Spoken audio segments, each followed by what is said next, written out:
Hey guys, how you doing today? Two in one day. Hey, how about that? That does happen, especially when you're unemployed. Hey, got time on my hands. One of the goals of this channel, without a doubt, is to completely discredit the National Post. It is obviously a propaganda outlet for neoliberal ideas, for far-right, alt-right, fascist ideas. Commentators like John Ivison, who literally was telling workers to get back to work in the middle of a pandemic. You've got Rex Murphy, who people think is credible for some reason. And you've also got Kelly McParland. So I'll be reading Kelly McParland's new one and commenting on it. Before I start, though, I want to be really clear about something, guys. Because this article is about China and it's Chinese propaganda in order to influence the population, right? China is not a perfect country. It is not. I'm not trying to make that claim. Obviously, there are things that go on in China that are negative, and you can make negative press about them. My position has always been that the difficulties that you find within China are not outside the international norm. Okay, that. For every stone that you throw at China, you can throw the exact same stone at the United States, at Canada, at Britain, at India, at literally like Australia, New Zealand. Like you can literally throw these stones at basically any country you want. And so what the National Post does is it takes the situation and the issue that is happening in China, which is also happening in France, England, the United States, South America, Canada, and they elevate it above all of those, and they pretend like it's isolated, as if it's unique to China, and then they use that as a excuse to attack China. So I think it's an incredibly dangerous thing to do. I think the people who do it should be criminalized. Honestly, like this kind of overt propaganda. Is dangerous, and this is how you end up with wars, and that's how the capitalist class resolves all of its conflicts, is through war, right? You take a look at like the recent Burma or Myanmar coup that happened, and the United States' immediate response was sanctions. So literally punish the poorest and most desperate people in that region through an act of war immediately, because there's a result that you don't like. Right? And I'm not saying the coup was good, but it's interesting that like our number one ally's primary response is to inflict economic hardship on the populace who are also dealing with a coup. Anyway, this isn't about Myanmar. This is about China. So, Kelly McParland.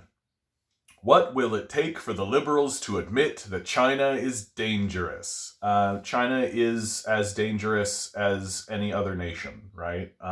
They're not unique. They should be dealt with as you would deal with any other nation. Especially like you start to point out real obvious things, like where is China's mass war of terror, right? Like where is China's massive, like, who on the international stage is invading places and destroying them? Is it China? Interesting omission. The subtitle, of course, is Ottawa could speak up about attending the 2022 Beijing Olympics, being hosted by a murderous one-party state, but that will require backbone. Like, I like blasting the liberals, but conservatives are only willing to blast the liberals on these really, really weird lines, right? Like, and calling China a murderous one-party state is the most propagandistic thing that I think you can do, right? Murderous, are they more murderous than the people who destroyed Libya? Are they more murderous than the people committing a genocide in Yemen? Are they more murderous than the destruction of Iraq, the destruction of Syria? Like, are they more murderous than those people? And the one-party state argument, like, it's so childish. You literally have to be completely ignorant of how Chinese politics works. Like, they're a democracy. They have a democratic structure. And yeah, it's within like this one-party state, but that's because when the communists came in and took everything over, right, they erected a one-party state, but then within that umbrella, like, that's their government, right? So they have it would be like saying like the White House is a one-party state, right? Like they have a government, and then within that there is a democratic structure that it has been erected, because the Chinese understood pretty early on after the Communist Revolution that they couldn't maintain the Communist Revolution unless their political structure was actually democratic, and it is. You have to wonder how often knowledgeable people need to attest that China is a dangerous, predatory, and untrustworthy government before the fact of it begins to sink in and action is taken. Like, this is something you should expect from the Epoch Times. Like, this is really low level. Yet, as warnings go, you don't get more authoritative or plain-spoken than the one issued by David Vignol, head of Canadian Security Intelligence Services, during an online forum, right? So CSIS. I actually did a video about this, about CSIS singling out China and Russia as international, as spying and hacking and doing all these sorts of things, which, I mean, my position has always been, like, yeah, of course they're spying, right?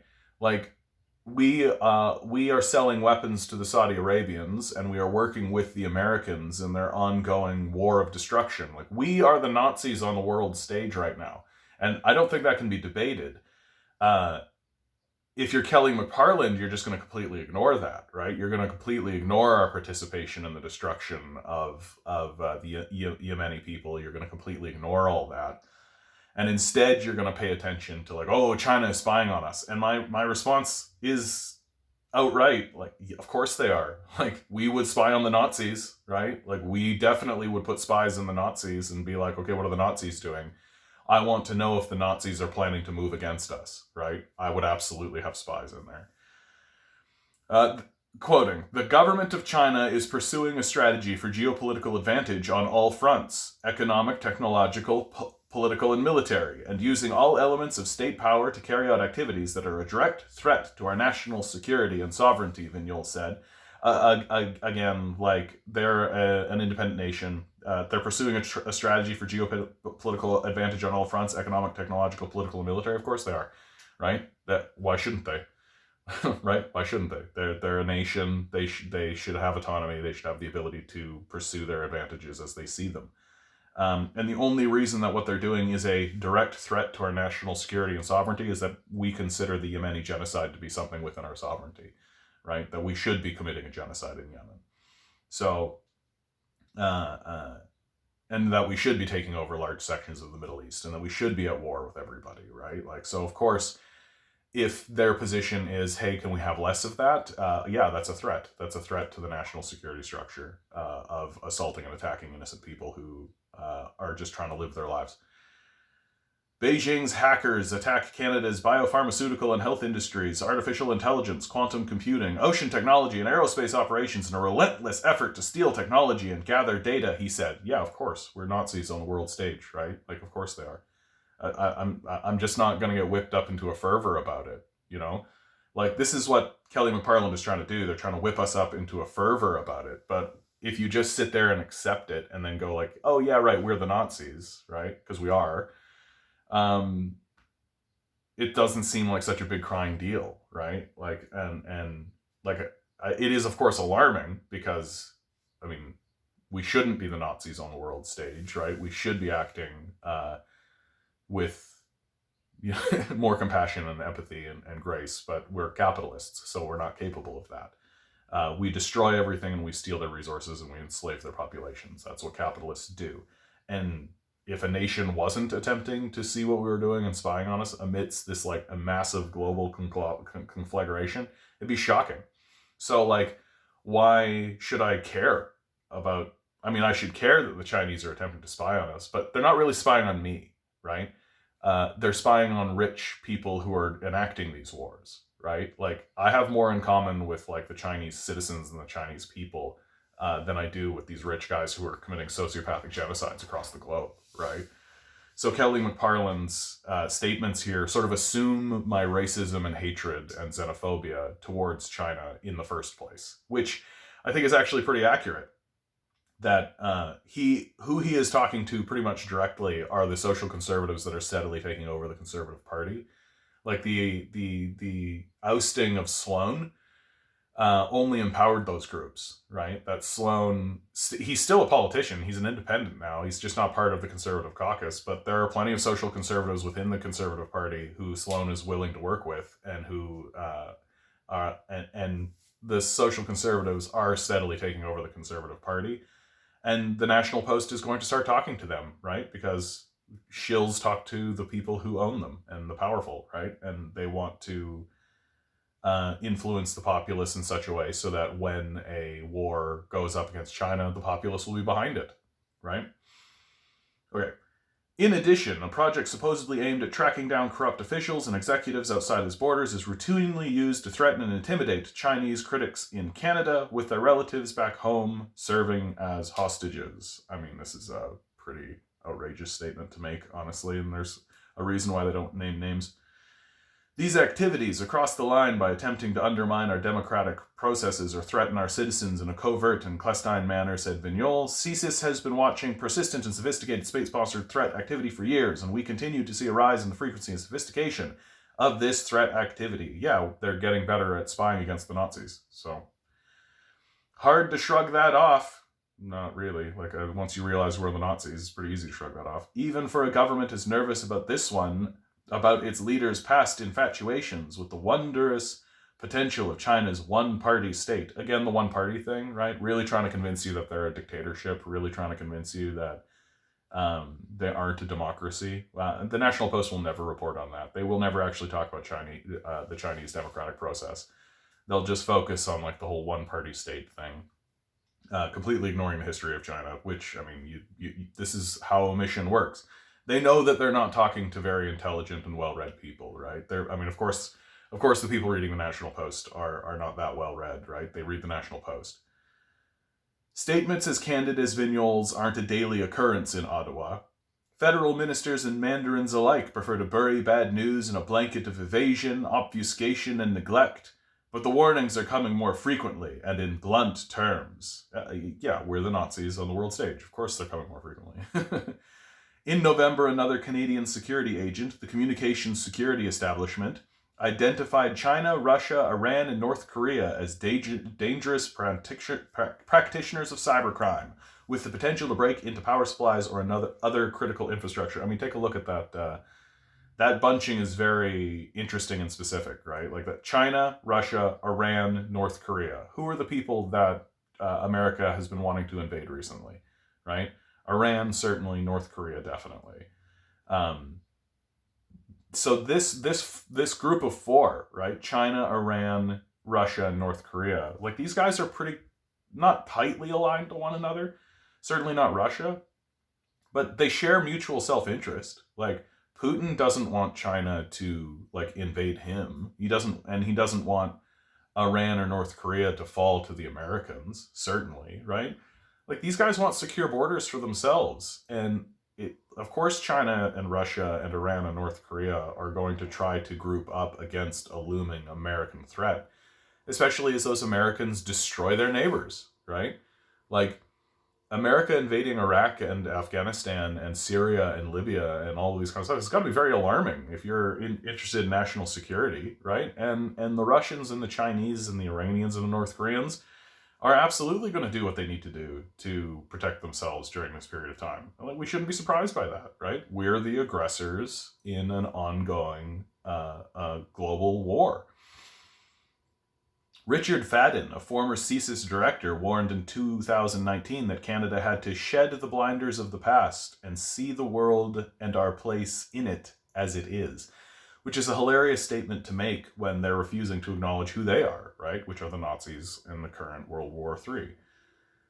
That means coming to grips with the realities of a hostile and aggressive communist regime. Always funny that when it's about hostilities and fighting them in war, they're a communist regime, but when it's about how successful China has been at improving its society and how it will successfully have the strongest economy in probably the next 10 years, that's capitalism that did that, right? The capitalists will always, always, always take credit for China's successes, but anytime that's about attacking them and about putting them back in their place, which is in the third world as far as the Americans are concerned, well, they're a communist regime now. aggressive communist regime with little time for the niceties of diplomacy or international norms. China is completely within international norms. Completely within international norms. It's the Americans that are the rogue state. We are surrounded by 3 oceans and the US, so we don't really feel threatened when in a totally globalized world that is unrealistic. More than anything, we need a clear-eyed view of the world and our place in it. I mean, if you want a clear-eyed view of the world, like, the Nazis are in America. They're destroying the entire planet right now. The Hague has called them a terrorist state. Global opinion polls, when asked who is the largest threat to world peace, it is America by a long shot.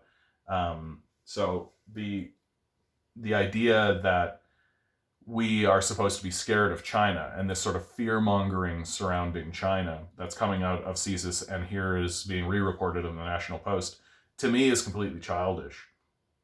Like, if we had a clear-eyed open view of what things are going, we'd be like, okay, the Americans have lost their minds, right?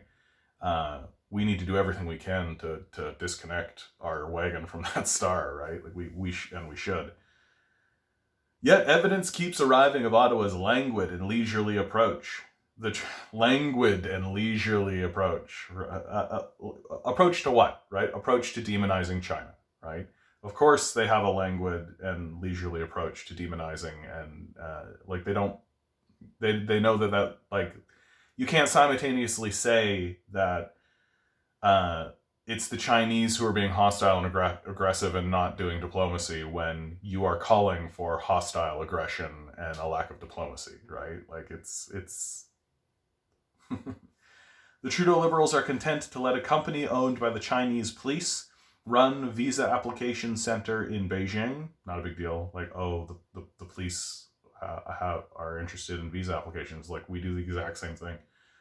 Collecting data on applicants with obvious intelligence value and potential use in strong-arming or blocking applicants eager to leave the country. We do exactly the same thing.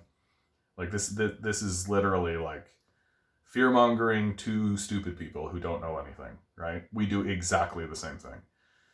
As National Post's Diane Francis has reported, many questions remain about Ottawa's efforts to co-develop a COVID-19 vaccine with China, only to have Beijing arbitrarily scupper the effort, leaving Canada's floundering while China retains rights for the vaccine developed and peddles them elsewhere. So supine is Ottawa's approach that Canada's embassy in Beijing felt compelled to apologize when staff ordered t-shirts bearing a hip-hop logo super-sensitive Chinese officials mistook as a reference to the COVID outbreak in Wuhan. Like, this is what they're trying to do. Like, they're trying to report, like, literally there was a misunderstanding revolving around t-shirts, right? Literally there's a misunderstanding revolving around t-shirts, and they're bringing it up as if this is an issue that we should care about. Like, that's how pathetic this is. Like, oh, we thought it meant something else. Oh, that's it. It's like the most clean and obvious misunderstanding. And again, they're bringing up like the COVID-19 vaccine that we're trying to develop with China. Like, why shouldn't we? Right? It's a global crisis. We should find global partners who are willing to do these sorts of things. Newly appointed Foreign Affairs Minister Marc Garneau maintains Canada has a clear policy on one of Beijing's most hideous crimes: the egregious human rights abuses taking place in Xinjiang. If so, it is better to tell 2 of his top diplomats who can't seem to agree. Ambassador to the United Nations Bob Rae told CBC, "There is no question that there's aspects of what the Chinese are doing that fits into the definition of genocide in the Genocide Convention." There are big questions about that. For us to make those sorts of proclamations without clear evidence is the same as like the WMD. And don't get me wrong, I am open completely to the idea that China is doing human rights abuses, especially what they're referring to here is the Uyghur genocide, right? The Uyghur genocide. But I haven't seen this evidence that they're talking about. I haven't seen enough, and I'm waiting for a UN report. That's what I'm waiting for, because when you start pounding the drum in this way, it's like the WMD thing with Iraq, right? You just power yourself into a war that has massive, massive, massive, massive implications.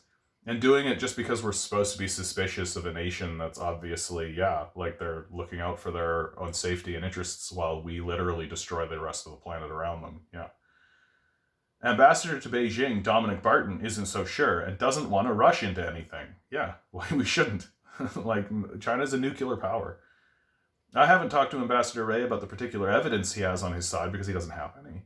Despite the flood of evidence condemning the brutal treatment of Chinese Uyghur community, Barton still wants to see some reports that there is no flood of evidence, right? Like, we have a couple of, if you have a couple of eyewitnesses or a couple of witnesses that are coming forward and saying that they were mistreated or that they were told to mistreat people, I mean, the things that I have heard don't sound too much different from what I've heard from the American federal penitentiary system, right? Like, yes, guards will abuse their power. Yes, people will take advantage of people who are in a weak position. It's not a genocide. It's not a reason to start pounding the war drum.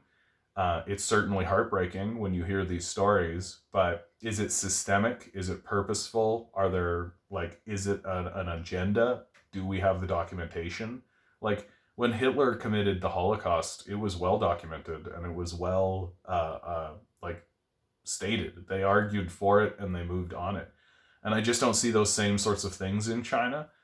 And so what I think these conservatives are doing, and it's becoming more and more obvious to me in the Uyghur case, that they are finding these people who have had a run-in with an abusive guard or with an abusive warden even in a prison or in some kind of institution, right, who has taken advantage of his power, and then they are blowing that up into that this is China's policy, right?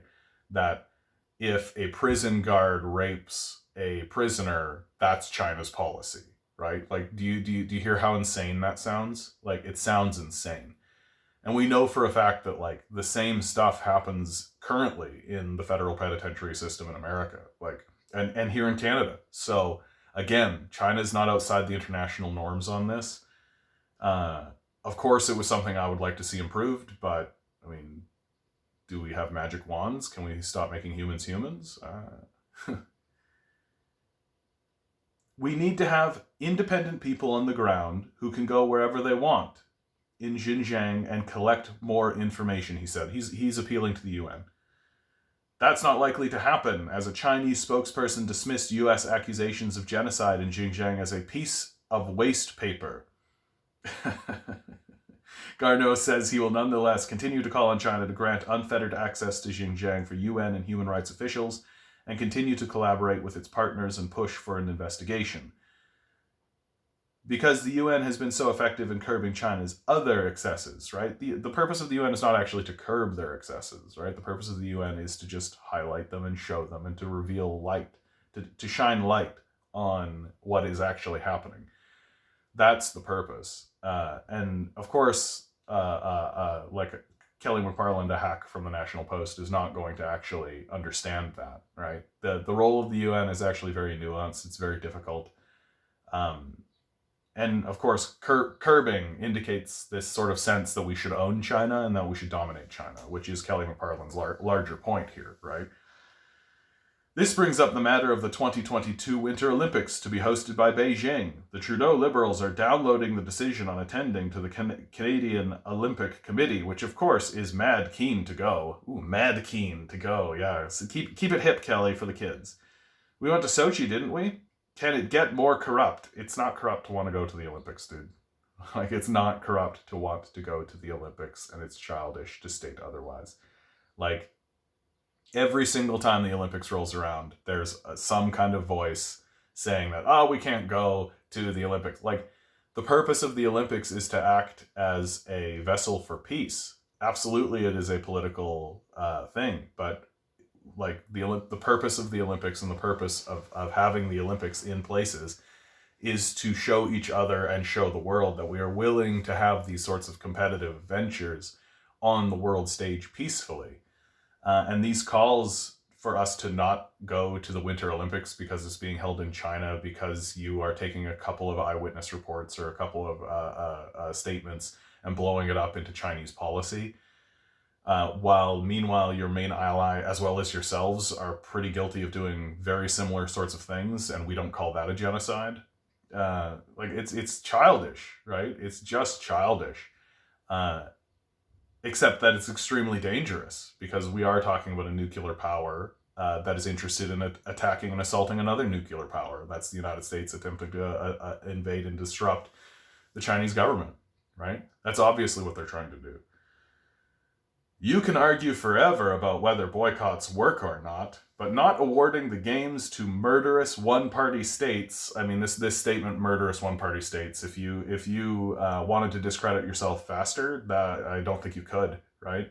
Murderous. How are they murderous, right? Are they more murderous than the destruction of Libya, Syria, Iraq, Afghanistan? Are they more murderous than the Yemeni genocide, right? Are they more murderous than that? Are they more murderous than the multiple coups? Are they more murderous than the sanctions placed on Venezuela? Like, why is China murderous? Oh, because they're detaining a couple of Canadians, and there's been some reports of like some corruption within their prison system. So yeah, they're which obviously is their policy, right? It's got to be their policy to have that kind of corruption in their prison system. Certainly, that's what they're intending to do, right? Like it's just such a joke. But not awarding the games to murderous one-party states is in the first place is a guaranteed way to prevent them being used to glorify systems that dehumanize their own people. So like, which is it, guys? Like, did capitalism raise 400 million people out of poverty in China, or does China dehumanize their own people? Like, which is it, right? This is this old fascist propaganda way, right? The enemy is both weak and strong, right? That China has the biggest economy and the strongest growing economy in the nation, and has lifted its citizens out of poverty, but it's also a murderous one-party state, right? Like, which way do you want it to go? But if you're on the far right, the way that Kelly McParland is obviously on the far right, he needs us to be convinced that the enemy is both weak and strong. Ottawa could speak up about that, of course, but that would require clarity and backbone, which it lacks. I agree, actually, that Ottawa does lack backbone, but not on this particular issue. Easier to wait for more reports from the UN. Yeah, not only easier, but more prudent, right? More prudent and the better idea. Like, it's at this point that we really do have to start asking Kelly McParland, why is he operating as a propagandist for a future war with China? Why is Kelly McParland so obsessed with the idea that we need to dominate and crush China, while what it seems to be doing is obviously within international norms? And most importantly, like, why is it okay for us to sell weapons to the Saudi Arabians to continue the Yemeni genocide, but if the Chinese, have a couple of reports come out from a couple of people saying that a prison guard took advantage of them, I'm suddenly supposed to believe that the whole enterprise... This is exactly what they do to communists, right? This is exactly what they do to communists. Like, they take a single event, and that is enough to blow it up, and the whole project is illegitimate, right? They can enact murderous campaigns of destruction, but if the Chinese have a couple of guards come and do something bad, then the whole project is scuppered, right? Ugh. Okay, this will be the end of me, guys. There is can I find it? Yes, the like button. Boop, boop, boop, boop, boop, boop. Hit that like button right there. Hit the share button. Piss off your uncle, your conservative dad. If you've made it to this point, subscribe. For the love of God, please subscribe. I'm a swiftly growing channel. Literally yesterday I had 200 subscribers. Now I've got 225. I think this channel is bouncing and bouncing and bouncing and bouncing. I know you don't have a conservative in your feed, or a communist in your feed. Hi, I'm the communist in your feed. Yeah, and hey, if you want to give me a buck, right downstairs, right down in the description, just give me a buck, right? $1 really, really lifts my mood anytime anybody actually Patreons me. Okay, guys, I love you all. Good luck out there. Go have a drink. Go have a smoke. Don't let these guys gaslight you. Good luck. We're going to need it.